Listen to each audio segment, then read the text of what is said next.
जय श्री कृष्ण दोस्तों, मेरा नाम अजय कृष्ण वंशी है। हम राजस्थान में सन 1857 की क्रांति के बारे में विचार विमर्श कर रहे थे। इस पर्टिकुलर टॉपिक की 4 वीडियो आ चुके हैं। पहले वीडियो में हमने राजस्थान में सन 1857 की क्रांति के दौरान राजपूतानी की तत्कालीन स्थिति तथा पृष्ठभूमि को जानने की कोशिश की थी। उसके नेक्स्ट वीडियो में हमने नसीराबाद, नीमच तथा आबुआ में क्रांति के स्वरूप को जाना था।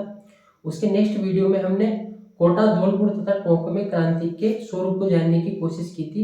और इस वीडियो से पहले वाले वीडियो में हमने राजस्थान में सन 1857 की क्रांति के दौरान जो घटनाक्रम घटित हुए हैं उनमें से कुछ महत्वपूर्ण तथ्यों की तरफ आपका ध्यान आकर्षित करने की कोशिश की थी। इस पर्टिकुलर वीडियो में हम राजस्थान में सन 1857 की क्रांति के दौरान तात्या टोपे की क्या भूमिका रही उसको समझने की कोशिश करेंगे। तो बिना टाइम वेस्ट किए स्टार्ट करते हैं इसको। तात्या टोपे। दोस्तों, तात्या टोपे का संबंध महाराष्ट्र के नासिक जिले से माना जाता है। ये नाना साहब की सेवा में थे। इससे पहले पेशवा बाजीराव द्वितीय की सेवा में भी थे। ऐसा कहा जाता है कि पेशवा बाजीराव द्वितीय ने इनकी सेवाओं से प्रसन्न होकर इनको अपनी एक बेशकीमती टोपी उपहार स्वरूप दे दी थी। तभी से इनका नाम तात्या टोपे पड़ता है, या फिर इनके नाम के पीछे जो टोपे जुड़ता है वो शब्द वहीं से निकलकर आता है। इनका वास्तविक नाम दोस्तों रामचंद्र पांडुरंग था। तात्या टोपे का वास्तविक नाम रामचंद्र पांडुरंग था। ऐसा कहा जाता है कि राजपूताने में 8 अगस्त 1858 को तात्या टोपे का प्रथम बार प्रवेश होता है। कहां से होता है?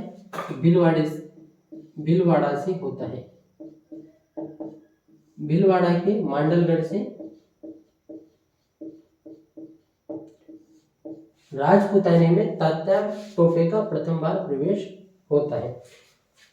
और इसके एक दिन बाद यानी कि 9 अगस्त 1858 को तात्या टोपे की मुठभेड़ होती है अंग्रेज अधिकारी रॉबर्ट्स से, मेजर जनरल रॉबर्ट्स। कहां पर होती है? कुवाड़ा नामक स्थान पर होती है। ये कुवाड़ा स्थान कहां पर था? तो ये कुवाड़ा स्थान भीलवाड़ा में था। यानी कि 8 अगस्त 1858 को भीलवाड़ा में राजपूतानी की भीलवाड़ा में तात्या टोपे का प्रवेश होता है। और 9 अगस्त 1858 को इनका जो मुठभेड़ है यानी इनके साथ जो सेना थी उसका मुकाबला रॉबर्ट्स की सेना के साथ होता है। तो वहां पर इनको पराजय का मुंह देखना पड़ता है, यानी कि तात्या टोपे यहाँ पर पराजित हो जाते हैं। इसके बाद में ये अलग अलग रियासतों में भी जाते हैं, जैसे बूंदी में जाते हैं। उनके बारे में हम थोड़ा बाद में चर्चा करेंगे। इसके बाद में हम चर्चा करना चाहते हैं दोस्तों झालावाड़ के बारे में। झालावाड़ का उस समय का शासक था पृथ्वी सिंह।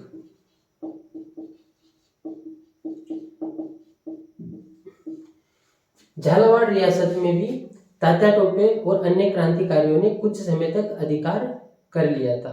पूरी झालावाड़ रियासत पर अधिकार कर लिया था। वहां से कुछ पैसे वगैरह लूटे थे, अस्त्र शस्त्र लूटे थे। उसके बाद में अंग्रेजों का वहां पर आगमन हो जाता है, तो ये झालावाड़ छोड़कर अन्य स्थान पर चले जाते हैं। तो झालावाड़ पर अधिकार किया था, हालांकि ज्यादा समय तक नहीं किया था, कुछ समय तक ही किया था, लेकिन अधिकार जरूर किया था। उसके बाद में ऐसा कहा जाता है कि 9 दिसंबर 1858 को राजपूताने में तात्या टोपे का दूसरी बार प्रवेश होता है। कहां से होता है? बांसवाड़ा से होता है। राजपूताने के बांसवाड़ा से 9 दिसंबर 1858 को तात्या टोपे का दूसरी बार प्रवेश होता है। और 11 दिसंबर 1858 को ये बांसवाड़ा पर अधिकार कर लेते हैं। फिर वही अंग्रेज आ जाएंगे और ऐसी परिस्थितियां बनेगी कि इनको बांसवाड़ा छोड़ना पड़ेगा। तो ये बांसवाड़ा पर भी अधिकार कर लेते हैं, हालांकि ज्यादा लंबे समय तक इनका अधिकार रहता नहीं है, बहरहाल अधिकार जरूर रहता है। तो ऐसा क्वेश्चन भी आता है बहुत सी बार कि सन 1857 की क्रांति के दौरान तात्या टोपे का राजपूतानी की कौन सी रियासतों पर अधिकार रहा था? तो झालावाड़ पे भी रहा था और बांसवाड़ा पर भी रहा था। इसके अलावा हम कुछ और पॉइंट भी यहाँ पर रामचंद्र पांडुरंग के रिगार्डिंग डिस्कस करना चाहते हैं, जो कि एग्जाम के पॉइंट ऑफ व्यू से इंपॉर्टेंट है। ऐसा माना जाता है दोस्तों कि संपूर्ण राजपूताने में जैसलमेरी एक ऐसी रियासत थी जिसमें तात्या टोपे नहीं गए। जैसलमेर के अलावा राजपूताने की जितनी भी रियासतें थी उनमें तात्या टोपे का प्रवेश जरूर होता है। क्यों होता है? क्रांति को नेतृत्व प्रदान करने के लिए होता है, क्रांतिकारियों का साथ देने के लिए होता है। तो 1857 की क्रांति के दौरान जैसलमेर रियासत के अलावा राजपूताने की लगभग संपूर्ण रियासतों में तात्या टोपे जरूर जाते हैं। तो जैसे तात्या टोपे बूंदी भी गए थे, बूंदी में इन्होंने कुछ ऐसी परिस्थितियां निर्मित की कि बूंदी का जो उस समय का तत्कालीन शासक था राम सिंह को इनकी सहायता करनी पड़ी। बूंदी से इन्होंने कुछ पैसे वगैरह लूटे, उसके बाद में दूसरे स्थानों पर चले गए थे। ऐसा कहा जाता है कि बूंदी से ही ये झालावाड़ की तरफ इन्होंने प्रस्थान किया था, जिसकी चर्चा हम थोड़ी देर पहले कर चुके हैं। इसके अलावा प्रतापगढ़ में भी ये गए थे दोस्तों। प्रतापगढ़ में ये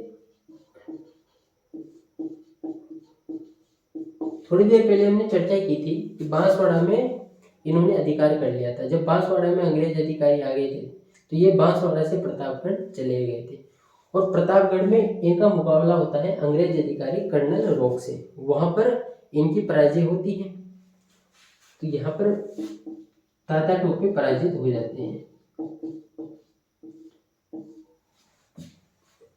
सन 1857 की क्रांति के दौरान राजपूतानी ही नहीं बल्कि इसके अलावा कानपुर है, ग्वालियर है और भी बहुत सारी जगह हैं जहाँ पर तात्या टोपे क्रांति का प्रतिनिधित्व करते हैं और बहुत सारी जगह इनको जीत भी मिलती है, बहुत सारी जगह इनको हार भी मिलती है। लेकिन बावजूद उसके ये 1.5-2 सालों तक लगातार संघर्ष जारी रखते हैं और बहुत ही कड़ी टक्कर देते हैं अंग्रेजों को। प्रतापगढ़ में कर्नल रॉक के द्वारा इनको पराजय का मुंह देखना पड़ता है। इसके अलावा ये शेखावटी में भी जाते हैं दोस्तों। शेखावटी में जो अंग्रेज अधिकारी था होम्स, उसके नेतृत्व वाली सेना से तात्या टोपे के नेतृत्व वाली सेना को हार का मुंह देखना पड़ता है और यहाँ से जब ये हार जाते हैं शेखावटी क्षेत्र से तो ये मध्य प्रदेश चले जाते हैं। हम सभी को जानकारी होनी चाहिए, तात्या टोपे एक ऐसी शख्सियत है जिनका सन 1857 की क्रांति में बहुत ही महत्वपूर्ण भूमिका मानी जाती है। राजपूतानी ने संपूर्ण भारत में इनकी बड़ी भूमिका मानी जाती है। कानपुर विद्रोह से ये 1857 की क्रांति के साथ जुड़ गए थे और ये अप्रैल 1859 तक क्रांति को अलग अलग जगहों पर संभाल रहे थे। तो अंग्रेज अधिकारियों तथा अंग्रेजों के जो नाक में दम कर रखा था वो थे तात्या टोपे। लगातार साल 1.5 साल 2 साल तक लगातार अंग्रेज अधिकारी इनके पीछे घूमते रहे, लेकिन इनको पकड़ा नहीं गया। बहरहाल जब ये शेखावटी में पराजित हो गए थे तो उसके बाद में ये चले गए दोस्तों मध्य प्रदेश। और मध्य प्रदेश में ये एक जगह पर थे, उसका नाम है नरवर के जंगल। नरवर के जंगलों में चले गए थे। ऐसा कहा जाता है कि इन्हीं का एक साथी था जिसका नाम था मानसिंह नरूका। तात्या टोपे का संपर्क मानसिंह नरूका के साथ था, तो मानसिंह नरूका को पता था कि तात्या टोपे इस समय नरवर के जंगलों में है और मानसिंह नरूका द्वारा यह सूचना अंग्रेजों को दे दी गई। अंग्रेजों को जब ये सूचना मिली कि तात्या टोपे नरवर के जंगलों में है तो तात्या टोपे को 7 अप्रैल 1859 को नरवर के जंगलों से पकड़ लिया गया। उसके बाद में 18 अप्रैल 1859 को इनको शिवपुरी, इसको सिपरी भी कहा जाता है, शिवपुरी या फिर सिपरी जो कि मध्य प्रदेश में पड़ता है, वहां पर इनको फांसी पर लटका दिया जाता है। तो इस प्रकार एक लंबे संघर्ष का अंत होता है। ये हमने राजस्थान के कॉन्टेक्स्ट में तात्या टोपे की भूमिका को समझने की कोशिश की है सन 1857 की क्रांति के दौरान। उम्मीद करता हूँ ये सेशन आपके लिए फायदेमंद रहेगा। Thank you very much. धन्यवाद।